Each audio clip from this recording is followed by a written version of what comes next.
Hey guys, and welcome back to the channel. WTA Cincinnati 2023 draw preview and prediction video. We're going to get into it. Of course, it's actually called the Western and Southern Open, of course, and we're not going to dwell on that too much. There's all these names, and I keep on going on about it. Ignore me. Okay, let's get into it. It's a little bit late, so apologies for that.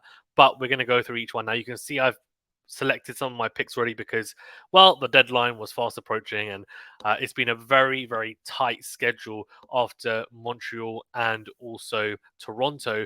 Cincinnati actually overlapped with those two master tournaments, which is a bit weird, in all honesty. Started very early, but it is what it is. Let's get into the draw. So what we're going to do is, as usual, go through every single match. I'm going to give you guys my winner in each match. Then ultimately, we're going to get through each and every round, and I'll give you my final victor of the Western and Southern Open, who's going to win the second Masters 1000 title after Jessica Pegula won the Montreal one, the Canadian Open, National Bank Open, Rogers Cup, whatever you want to call it, a couple of days ago or a day ago. Now we're going to look for who's going to also go into the US Open as one of the Masters 1000 champions and most likely a real contender for the final Grand Slam of the year. Okay, so Swiatek is the top seed. You can see there she's got a bye. Danielle Collins, I picked over Pavlyuchenkova, and the reason why I think Collins to me has suddenly found a bit of form, and I thought she was quite impressive against Swiatek. She took us to 3 sets, and I know Swiatek in the end lost to Pegula, another American, in 3 sets as well. But Swiatek, yes, not playing her best tennis, but still playing some very good tennis, generally speaking, I would say. So Collins has found her mojo, I would say, and she's starting to hit the ball very clean from the back of the court. She's actually serving relatively well. I would say it's one of the weaker parts of her game, but her first serve, she's managing to hit more aces than I've seen prior to the last couple of months. And also, I do feel that she's being able to hit the ball earlier on the front foot, and it's being a lot more comfortable for her. She's making less errors than you would normally expect. She's always going to play an aggressive brand of tennis. Pavlyuchenkova has been up and down, and mainly because of injury, to be honest, and she hasn't had a real string of matches at the top level this year. So that's why I'm going to go for Collins. Zheng Xinwen I picked to win over Sasnovich, who's a qualifier. It's a tough first round for the Chinese player, but I am always pretty high on the young Chinese player. I'm not saying she's going to go on and potentially win the tournament, but she's a player that should be making deeper runs now in these types of tournaments. Venus Williams, who had a very valiant display against Madison Keys in her first round loss at the Canadian Open, will play Kudermetova, the 16th seed. I don't see the legend coming through against Kudermetova. I just think she's going to be too fresh for Venus. Venus, though, look, I mean, if she serves extremely well, we know she's got a powerful game. The big issue is going to come when they get into slightly longer rallies, and also is she going to be able to handle Kudermetova's power as well, especially when she's moving her around. And Venus is not going to want to play longer points or points where she's having to be strained in terms of physically pushed consistently during the match. Vondrousova, the Wimbledon champion, plays Siniakova, who is a fellow compatriot. We'll go for the Wimbledon champion to come through that. I'm interested to see how she does at the US Open after winning Wimbledon. Is it going to be a fluke? I think it's a bit harsh to say that she made the Roland Garros final a few years back as well. So she clearly has the ability. If she stays fit and healthy, it'll be interesting to see whether she's able to compete with the big dogs right at the top. Your Swiatek's, your Sabalenkas, your Rybakinas, who are, I think it's fair to say, are right at the apex of the sport right now. Potapova has beaten, for me anyway, will beat Naive, the wild card from Switzerland. And I've got Sloane Stephens to beat Cocciaretto. I just think Stephens on a hard court, and of course, winning the US Open in the past, it's not the same player, or she is not the same player as that Stephens that won the US Open, but she has a lot of experience on hard courts. So I think she'll be able to maneuver her way through or around Cocciaretto. Caroline Garcia and Rybakina both have buys, and Ostapenko Pliskova is a fantastic first round matchup. I mean, this is a real pick 'em because Pliskova on her day can be anyone, but the same can be said about Ostapenko. I've been relatively impressed with Ostapenko this year. I think she's had some good results. So we'll go for Ostapenko. It would be nice to see her make a really, really deep run at a slam again. Of course, she won Roland Garros quite a few years back now as a teenager. The question is going to be, is she going to make another semi-final, final of a slam and even potentially win one? She's definitely got the ability to do so, but it's mainly going to be about how she applies herself. And is she going to just suddenly set alight for 2 straight weeks? Is she able to stay hot for 2 straight weeks? Unlikely, but it's possible. But I think she's going to come through against Pliskova in that first round. Kostyuku's had some very solid results recently. I've got her beating Paulini, who, to be fair, has also had some good results. She's got a couple of good wins under her belt, and she's a qualifier. So that could be a really, really entertaining match between two young talents. Then we've got Bencic and Buxa. I'm going to go for Bencic to beat Buxa. I think Bencic is again, a player that should have done more in her career, in my opinion, so far. She's won Olympic gold, but it'd be nice to see her win a slam at some point in her career. The only way to do that is by making deeper runs at these types of tournaments and gaining momentum. She should come through against the qualifier from Spain. Kvitova has Blinkova. I'll go for Kvitova to win that. And Samsonova, who's just won Canada, who just lost Canada in the final of that Montreal tournament.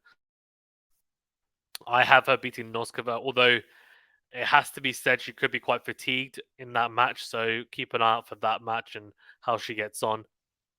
Wang to beat Sharif for me, and Gauff and Sakari both have buys. Kastea to beat Alexandrova, that's a very, very good match though, because it's a huge clash of differing styles. Alexandrova has a massive game. Kastea is a little bit more, let's say, diverse, and she has a slice and dice element to her repertoire as well. Martic to beat Navarro, and I've got Mukova, the Roland Garros finalist, to beat Haddad Meyer. Now, this is a really tough match for the Czech player, and even for Haddad Meyer, I think both players will be looking at the draw thinking, great, how have I managed to draw her in the first round? Mukova had in my opinion, quite solid display against Swiatek, so she lost in 3 sets in the end, but it was a pretty good performance. So I'm going to go for Mukova to beat Haddad Meyer, who has also had a pretty good year.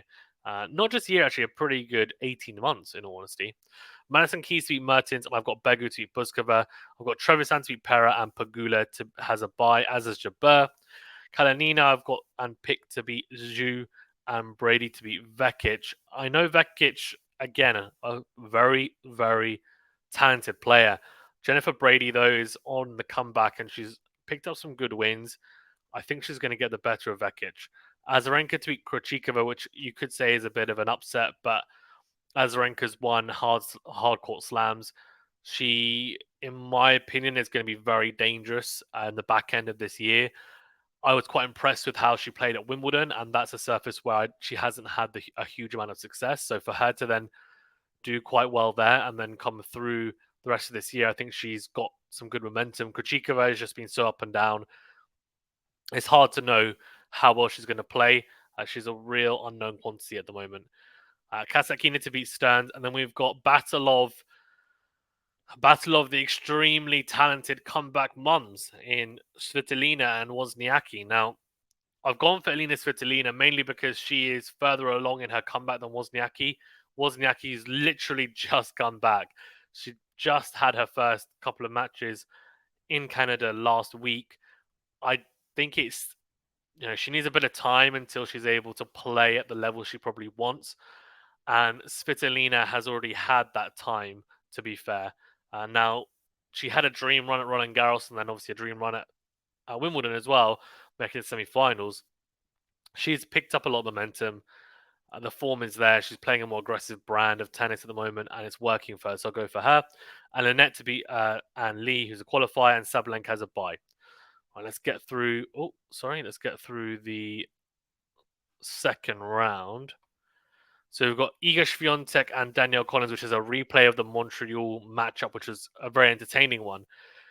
I'm going to go for Swiatek, though, again, to win. It could be another close one, but I just think Swiatek is going to start to try and not necessarily peak, but build up momentum for the US Open. She knows a decent run at least at Cincinnati is important for her preparation.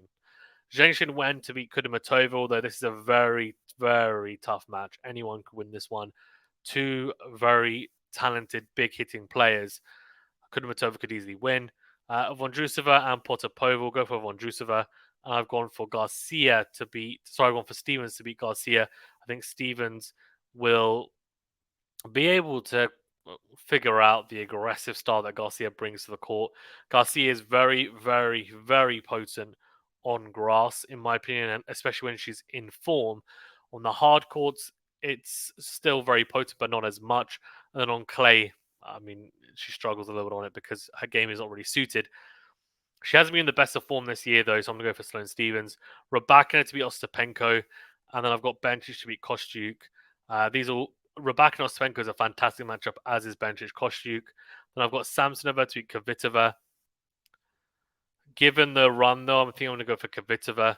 I'm going to change that. And then Gauff to Wang, Sakari to beat Castella, and Mukova to beat Martic. I've got Keys to beat Begu, Pegula to beat Trevisan. She's just won Canada, and she didn't have to play back-to-back matches in the same day as well. Jabeur to beat Kalinina, and Azarenka to beat Brady. I've got Kasatkina to beat Svitolina, who also had a pretty good run. She lost to Rybakina in a final set tiebreaker. She had a good tournament. If only her server had a bit more pop to it, hey? Sabalenka to beat Lynette for me. Well, that's a tough, tough matchup. If we go to the women's for the round of 16, I've got Swiatek to beat Zheng Xinwen. I just think on a hard court, Zheng is probably not, level-wise, is not the level to compete with Swiatek. I've got Stevens to beat Vondrousova. I mean, it's a tough one.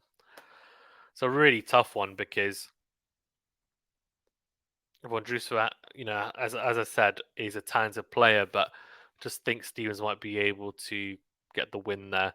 And then I've got a bit of left field. I've gone for Bencic to beat Rybakina here. Now, I just think Rybakina on hard court is not invincible, especially on these hard courts that maybe aren't as quick as the Australian Open. We saw how good she is on grass, and we know how good she is on grass. She's won a slam on it. On clay, she also, I mean, look, she's got a game that's good on all surfaces, but I do think there are surfaces where her game is better than others. And I don't necessarily think that Cincinnati is one of them. Now, we'll see whether that's the case. I think Bencic, actually, her game is more suited. I'm going to go for her. I've gone for Coco Gauff to beat Kvitova. I was quite impressed with Coco Gauff in her loss to Pegula, and it's weird to say that, but there's definitely some real improvements being made in her game, and I think she can thank Brad Gilbert for that, for sure, because he seems to have made some very, very positive changes. Mukova to beat Sakari. I think Mukova seems to have Sakari's number, and it doesn't matter what surface it's on. I think Mukova will win. Pegula to beat Keys and Jabeur to beat Azarenka. Now, these are two matches where, Keys could easily beat Pegula and Azarenka could easily beat Jabeur, honestly. But I've gone for Jabeur and Pegula to come through. Then Sabalenka to beat Kasatkina.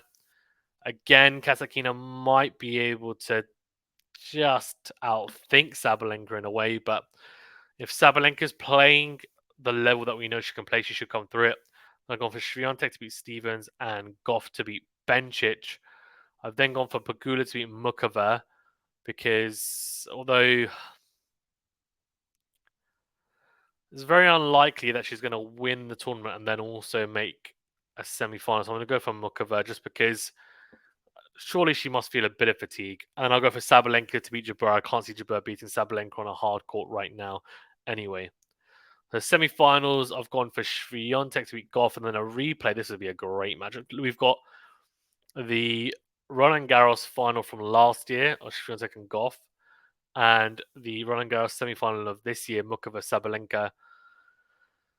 I'll go for Sabalenka to get revenge over Mukova and Swiatek to beat Gauff. So I've gone for a little bit of a boring 1-2, I guess, in Swiatek and Sabalenka. I've actually gone for Sabalenka to beat Swiatek because I do feel on hard court and grass, I actually do edge towards Sabalenka a little bit. And on a clay court, it's different, but I do think Sabalenka could get it done. So let's see. She had a little bit of a disappointing Montreal, and knowing her, she'll come back and she'll come back roaring. She's been the most consistent player this year by a mile, in my opinion. So let's see how she gets on. I've got her as my winner. Let me know in the comment section below who you picked to win and why. And we'll see you on the next video. Thank you very much, guys. Stay safe and well. We'll see you on the next video.